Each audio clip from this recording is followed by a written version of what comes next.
things that I think about when I think about you and my time at secondary school is you're creating that space in your classroom, in the English department, and in lunchtimes you'd be open and people could just come and chill inside.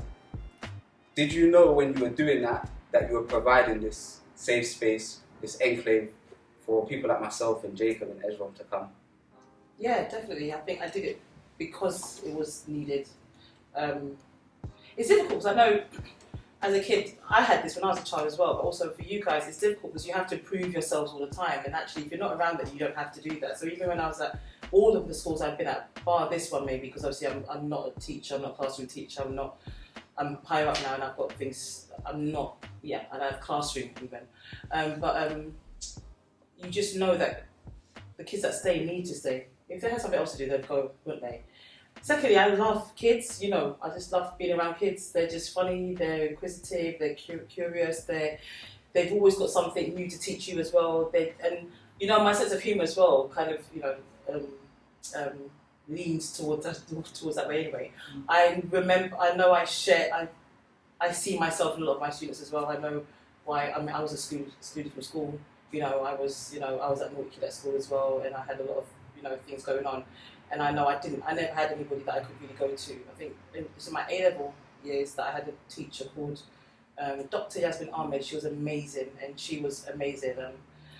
She was great with me, but I was in sixth form at that time. But as a youngster, I didn't. And it was just, I learned a lot of things about kids anyway from my relationship with them, so I knew they needed me to be there anyway. So there were loads of kids in the younger years, and you lots of years had things going on that. I remember a student come to tell me something once, and I was, they were in my form, and they were never in school, and I was, the attendance was really poor, and I was kind of having a go at them and all the rest of it, and then I remember talking about the attendance, and the reason for the poor attendance came out, and it was like, and I remember being in that meeting. That's the first time, I was a kid and told me something, and I was so moved, I cried, and I had to get up. I remember my classroom was just opposite the office. So I went into the office. I went to the office. I just had to quickly wipe my tears and come back. And then so you learn things. Obviously, kids spoke to me a lot. So I know used to loads of disclosures and stuff used to come to me. And then and you know what I'm like. Well, if I start something, I'm gonna finish it. So I'm a bit. So yeah, it was nice. It was good for me as well because it was that was what was rewarding about the job. You teach them, but the relationships you build, and I built that in that space. So, I want to ask a question about the beginning of your journey as a teacher. Mm-hmm. So, do you remember the first classroom you ever walked into as a teacher? And I remember in the previous conversation, you described teaching as quite an egotistical job because, suddenly, kind of students are forced to kind of respect your authority when you come into the room. So what was that experience like, the first classroom you walked into as a teacher? So what's interesting was that I didn't, because I was at what was it before, ADT? And then and I started as an NSA support assistant and then I remember I had a class I was supporting, and the first boy I ever supported was Tashan, and you won't mind me calling that his name. And I tell this story, but I told that story before about Tashan. So when I went for my interview for that job, he was in isolation, what do you want to call it? ICAS. That's ICAS. He was in isolation. You said it with a grin on your face? Yeah, because he never went though, because he's always I'm not going. Literally, can you come find Jacob, please? But yeah, anyway, so and he was in there because he'd had an altercation with a teacher, whatever, and blah blah blah. And that was on my interview day that I've been going around, whatever. It was quite like he was one of my naughtiest kids in school, blah blah blah, and Tashan, you don't know Tashan, quite cheeky, whatever. So, and on my first day, they said, "Oh, you're supporting," and who you supporting? Tashan. I was like, "Oh gosh, that was my first, and I still talk to Tashan now. I spoke to him, he's amazing. He's got wife and kids, and he's got a house, and whatever. He's amazing. And I remember. The first I remember I had to support him and he'd be kicked out of the class. Then he had to write a poem, and the poem was about his English teacher. My teacher's breath smells like, excuse my language, shit. I don't know why I should have to smell it. and I had to go and give this poem to the teacher. It was my first day. But then Then I ended up supporting him a lot more, and then his classes. So then behaviour management was an issue. So I used to do a lot of behaviour management, and then it's I wanted to be a teacher. That's why I got into it. They're saying, and eventually I loved working with the kids on that level, so I didn't really pursue it. And so I then, what did I do? Yeah, so they said to me, can you take the group, because Tishan's group just was unmanageable. Can you take that group and teach them? It was mice and men, and we teach them. It was actually really good. So then they gave me a job as an unqualified teacher with the success of that group. And I was also supporting other students as well with their courses. So Erin was like year 11, she was year 10 maybe when I started. I used to support her as well. Erin Billy, she's an amazing girl. And I used to help them with their coursework and stuff, and they were doing really well. And the English team was like, can she do a bit more with these kids? And so then they gave me a job as an unqualified teacher. And then when I was going to go away to go and do my PGC, then Mr. Barker said to me, we need you to stay. What can we do for you to stay? And I said, I want to be a teacher. So I was the first GTP they had there. You do the teacher program at the school. So I already established myself as Mr. Friye. So I didn't have that problem. So I never had that issue with walking. And actually, when I was teaching this lot, I was actually training. They didn't know it. If Sandrina knows, who was like, you always like, oh, do you even qualify? Oh my gosh, honestly. Yes, you were. Oh my gosh. But that first year, I think it was Jacob's year 10 year. Yeah, year 10 English. That was my English class. Oh my gosh. I was actually training that year, and they didn't know, and they actually did. They all exceeded what we thought they'd do for their coursework and all the rest of it. And so it was. I never had that problem because I was already Mrs. Afriye, so everybody knew me. So I didn't have, those kind of nightmare tales. But it was when I left Ashcroft and I went to Kingsdale, oh my gosh, I remember being in that classroom and just standing there and just what was going on around me. And I was like, there must be a camera or something, what's going on? And also, this is after being at Ashcroft where no one really messes with you. And also, they don't, not even because they're really strict, because you've got a good relationship with the kids, I tell them, and I knew just could not. These kids were just whoa. And eventually, though, they were like family. Those kids were just amazing. Won them over, and it was just honestly, that just from there. So I don't have that kind of my first lesson story because I kind of inched my way in. But yeah. So Dean, do you remember the first lesson that Dee taught you, or maybe not even the first lesson? Do you remember the first moment when you realised that Dee was different, that Dee was special? When you left, this guy did not rate me. That's not true. I would say one thing that is special about Dee is that when you're in that secondary school environment, you're often wrestling or finding out or discovering who you are. And I would say, as a vibe, it was clear that this is a teacher in whose presence you feel seen. So, 2 moments come to mind. One was, we were in media, and you'd asked me to go and get, I think it was headphones or something, for the classroom. And I'd gone, and for me, even just that question, that bestowing of responsibility, I was like, I must be doing something right. You let me go, let me leave the class. So even that was a small thing. And then I'd gone, and I went to the media department, so there's where all the Macs were, and I was looking for this whatever headphone I'd been asked to find, but I couldn't find it. So I was like, rather than going all the way back to class, I'm just going to pick up whatever the next best thing is. And I remember I came back to class, and I'm thinking I wonder what the response is going to be in it, because I don't have what I've been asked to go get. And I remember Dee very vividly taking the headphones and just looking at me and going, well done, you used your initiative. I was like, what does that mean?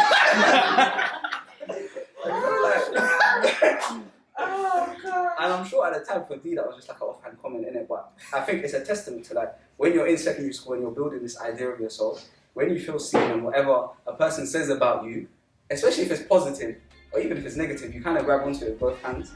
And so after that, I'm like, I'm taking my initiative. That's just me.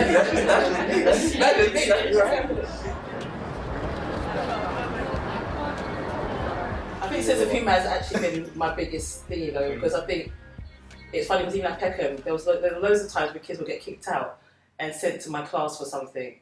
And then when they tell me what they got kicked out for, it was such a mission not to crack up and laugh, because actually you just know the meme they're talking about or what they're referring to and the rest of it. And actually that's just and that's also the cultural thing, not in terms of being black or anything, but just I've got kids as well. I'm still in touch with a lot of the young people. I find a lot of things that my kids find funny, very funny. So those things are funny to me, and I know it's not offensive, So like joking with them, actually, like, hold on, she gets that, okay, then you like, and then eventually it's like, okay, like, yeah. So the sense of humour thing really does work. It does because it's, but it works for me as well because it makes my lessons I really enjoy. Like, and I love kids with a really good sense of humour. I really do like really enjoy that sense of humour. Yeah. And Sandy's got me. I think I wouldn't. Probably Ezra's got the best sense of humour. Ezra's sense of humour is wicked. Ezra, give us away, mate. Yeah. That's the guy. That's him. Yeah, but yeah, like so Jacob's wicked for laughing at people, and then like, but yeah, laughing at people, but yeah, they're really funny. Yeah, you've got good sense of humour. Alright, guys, that's it. Everyone, on you go. Yeah. Yeah. Do you feel like now when you walk into a classroom, you can get an idea of like who's who and what's what, or do you feel like there's still that sense of discovery? Yeah, I think last year when I started at the school I'm at now, I started last year as deputy principal. I got in there, and I think COVID has changed a lot and the rest of it, and it was like they weren't responding to what you're responding to. So it's like, do you not understand? Like, I really need you to get this. You don't understand. The world is hard out there. That's for me. I think for me, there's always been that, especially having been a support staff, you know, you guys may realise in schools, you have these people who are really good with kids and they're really cool with the kids and they get on the kids but nothing really comes out of it. And that used to really annoy me. Like, you know, oh, they're really good with me. Okay, yeah, but if you're working with them effectively, they'll be good with everybody else or they'll get something out of school, do you see? And I also realised because I was, quote unquote, you know, quite close to the kids, so it seems a bit of a cool teacher, I had to prove that I could get grades, I could get these kids through, I could teach and the rest of it, and I did that and I proved that. And I think you use your relationship with students to get them somewhere. I've always said, I'm not working with you, we're not working towards failure, we need to get something out of this. And so for me, last year, I thought I read the kids because they were these, you know, these Croydon kids, and Croydon kids are quite, you know, Croydon's a different place now, do you see? And you're like, yeah, and when I walked into that school, I said, this is my school. It's like the kind of kids I want to work with. And I work with any kind of kids, don't get me wrong, but I just thought, yeah, this is a real sense of mission and purpose at this school. And they just would not respond, and like they didn't want it.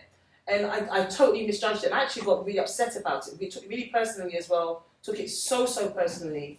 And I remember one time I was in a classroom, and my daughter just had her transplant, but you couldn't go to hospital anyway, so I came into school because I thought they're going to have a cover lesson, they've got exams soon, blah blah blah.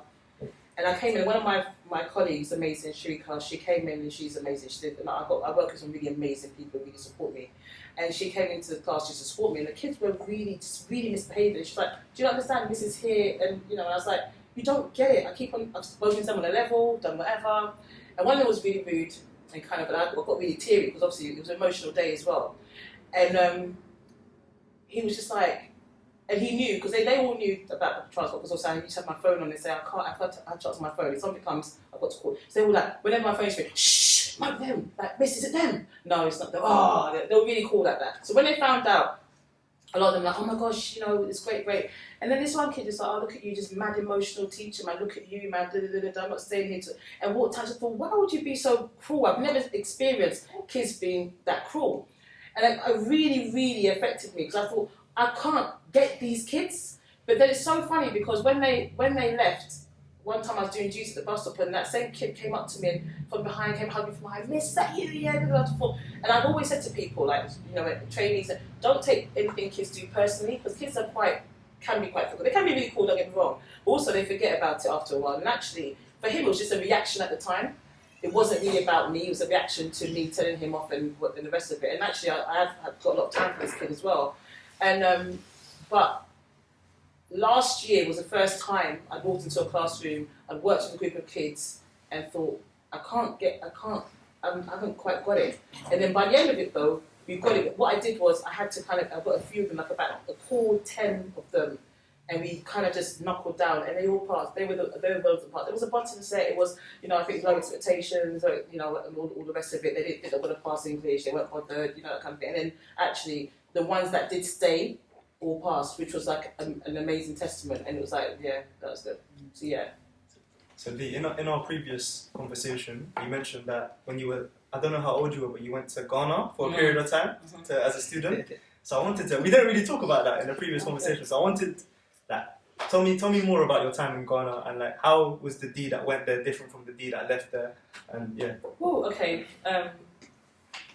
Okay. So I think what you find here, and what I try, and I always shy away from, and I always advise people to go away from, and I also say to students especially, I'm going to annoy you, you're going to hate me sometimes, but no, all the time is out of love, and I know that the world is hard. You need to learn, you know, structure, boundaries, whatever, all the rest of it, and have some discipline and the rest. And I think what I found there was I got really nurturing discipline, whereas here a lot of people felt sorry for me maybe. So I got, you know, it's like there wasn't any, so you get sanctioned for stuff, but there was no real proper meaningful support put in place to support me to do what I had to do with what I needed to do. And when I went to Ghana, first of all, I guess it helps that everybody looks like you know. And everybody's there, like, so my son went to Ghana, but he went to the international school. And I remember the first time I spoke to him, oh, Mum, these people are all snitches. Messing about, they're serious, they're on their books. Like, we haven't got time, boys here. Everybody's like, he's the one in the class, everybody's laughing at me, whatever. He's, you know Caden's like, everybody's like, but so he got there, like, no one's on that. Like, what's going on? Like, everybody's serious. And so everybody was serious. Also, it was enforced because obviously a bell wakes you up. A bell tells you when to go and shower and all the rest of it. A bell tells you to get to your station and do your house chores. A bell tells you that somebody's going to come and check it now. If you haven't done it properly, you've got to redo it. A bell tells you when it's breakfast time. A bell tells you to get to the lessons. You've got bells. A bell tells you, and the bell tells you when to go to sleep. You see? And actually, we just became, and it was that structure, because I'm all over the place, so I needed that. And actually, just being the same as everybody else, quite leveling. It was really, and when I came back with a sense of purpose. I didn't really know. I didn't appreciate what my mum did so much for me. Like, you know, like in those days, going to private school and do whatever, and I just like, what's this, man? I don't want to be here, whatever. And she's like trying her best for me, and I didn't appreciate it at all. Because I had no sense of purpose. I wanted to be what people said I should be. You know, I didn't want to be. Yeah, and then coming back was like, I'm not on that. That's not me. And it totally changed my life. And also gave me a real sense of self as well, because I've been to my country, where my parents are from, and and everybody loved me, and everybody, it was amazing. So yeah, I think I came back with purpose, with a sense of purpose. Is there anything specific about the education system there, the discipline there, that you would want to bring into like a UK classroom or like a London classroom? Yeah. I think maybe more nurturing discipline. So you guys were at school where discipline was that or whatever, but I don't know how much nurturing was for. And I do appreciate the discipline you guys. I've always spoke to you about that. I know you guys probably hated it, but I know it did kind of shape. Everybody kind of wanted to do something after that school, so they did have a purpose. But I think it's a nurturing discipline, and I think it's difficult because it's not a criticism of the UK, because in Ghana or wherever, if you do go to a country with a strong set cultural identity, everybody's the same, and everybody thinks the same, and everybody expects the same. There are only a few people who don't. Do you see? So everybody knows you have to respect your parents. Everybody knows you can't be rude to adults. It's not like I said. My son went there. It's like, you people are snitches. It was like, what are you doing? He was the outcast. Do you see? It was like, we're not on what you're on. And so I think it's easier there because there is a kind of collective. I don't know, homogenous. I don't know if it's there's something there that keeps you all. Yeah, you all think kind of, yeah. So I think it's difficult here. It's like a melting pot and all the rest of it. There's so many different ideas about what discipline is. And, I've been in schools where parents will tell you can beat their child if they're naughty, to schools where people are reporting you to the MP if you give the child a detention. Literally, do you see? Literally. And it's like, oh, my child's anxiety now, they can't come to school because you gave them detention. They're scared of this woman, and it's like, what? Where you just come from Peckham where the parents are saying to listen, just take him off and beat him. You can't beat him, If you keep him till 9 o'clock, I don't care. Where people are crying about missing their lunch and therefore can't come to school. So it's difficult here, isn't it? So yeah. I think there's a bigger problem. Not problem. There's more to deal with in this system than there is, which is why I would say working internationally would be totally different to working here, because working internationally is slightly easier than it is here. Yeah. So another topic in our previous conversation that I was reflecting on as I was thinking about this conversation is, so we spoke about your time as a mother, a mother that you were quite a young mother when you first had your children, and I asked you whether you would do anything differently and you kind of said, no, I have no regrets, it was the making of me. But at the same time, you said, I don't want to glamorize or glorify struggle. You said, I don't want other people to have to go through struggle in order to kind of build a sense of who they are. So my question for you and for Saladin as well, and for the audience if they want to answer it later, is what is the distinction between like a healthy struggle and an unhealthy struggle?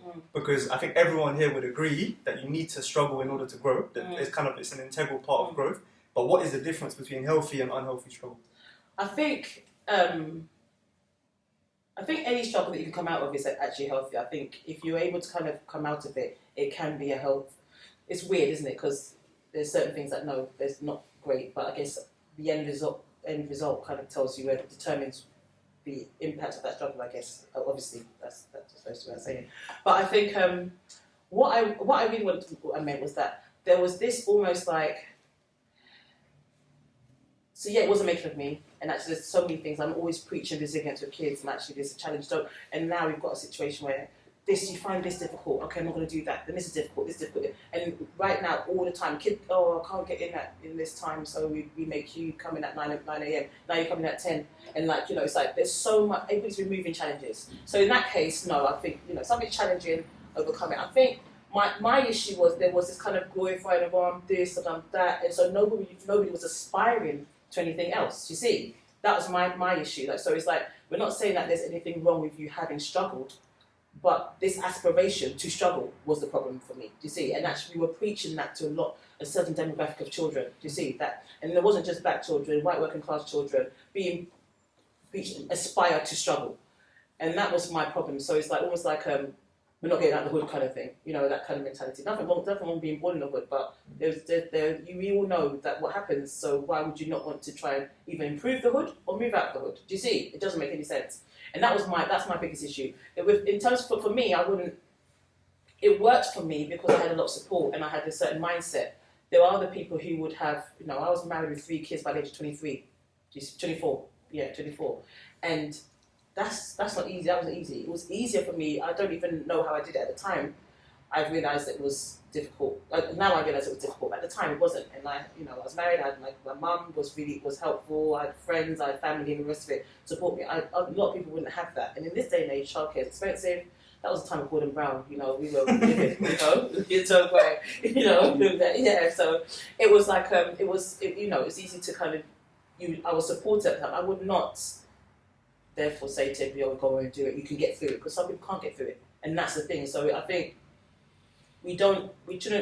I think my thing is that don't resent or regret a struggle or feel like you're less than because you've been through it. But it's this aspiration to kind of like brag about this, not brag, but I'm saying that we just want to be, and for our kids as well.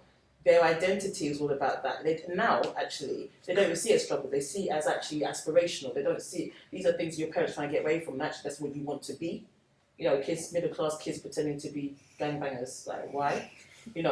Pretending to be from the hood because they've got a cousin that knows somebody who lives in the estate. It's that kind of thing. Like, what is that about? Doesn't make any sense. Yeah. So that's kind of where I am. I can't remember if that's where I was at the time I said it, but that's what I would say now.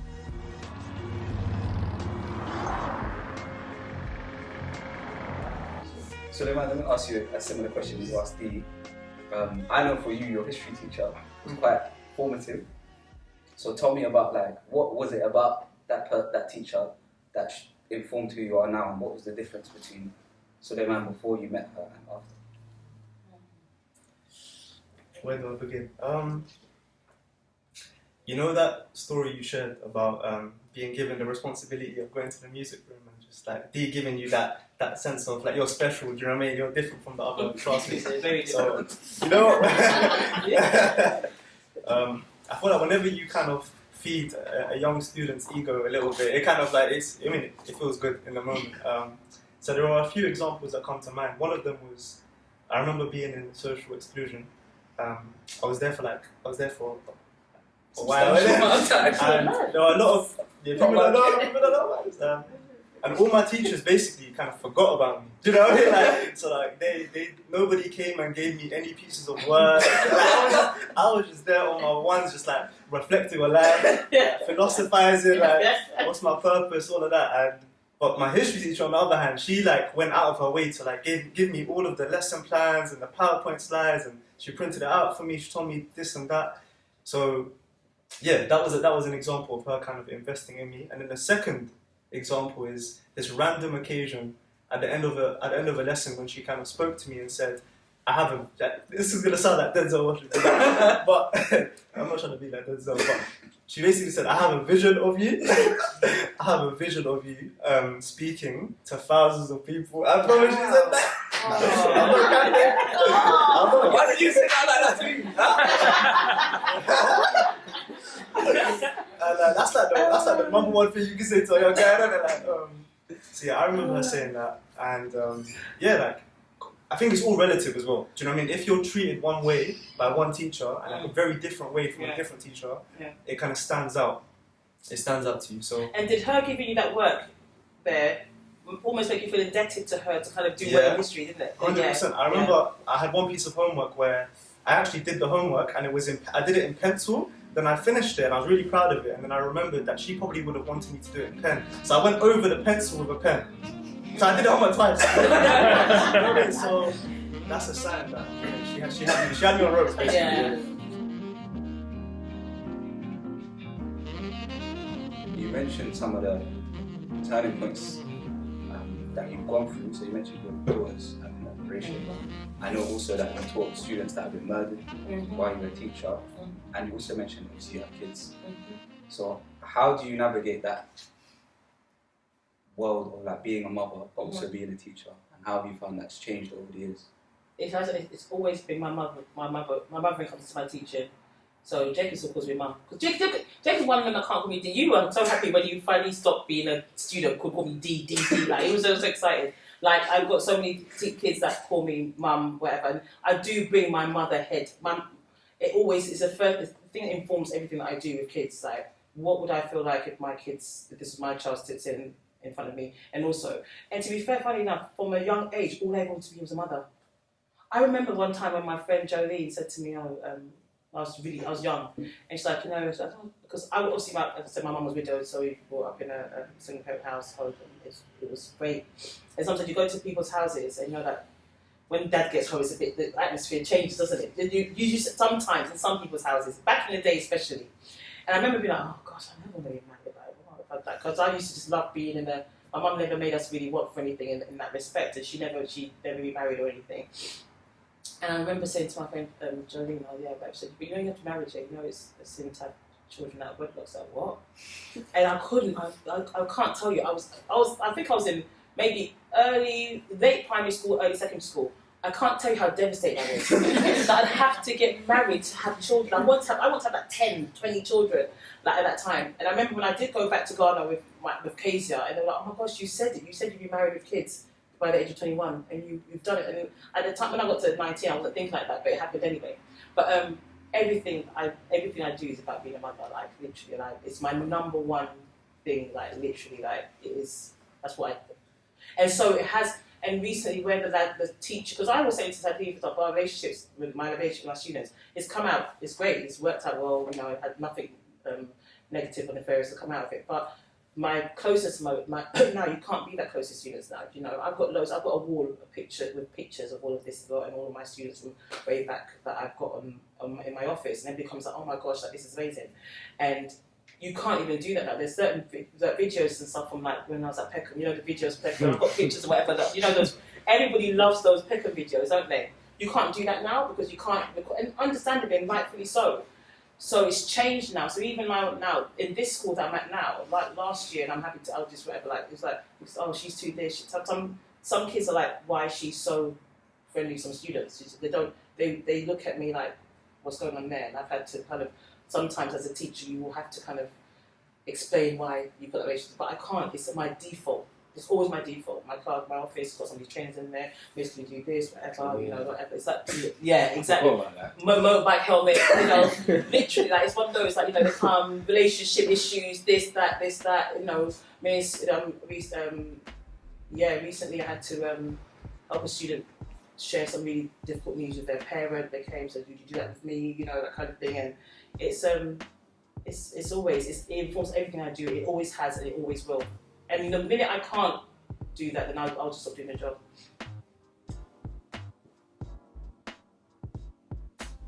Now might be a good time to open it up.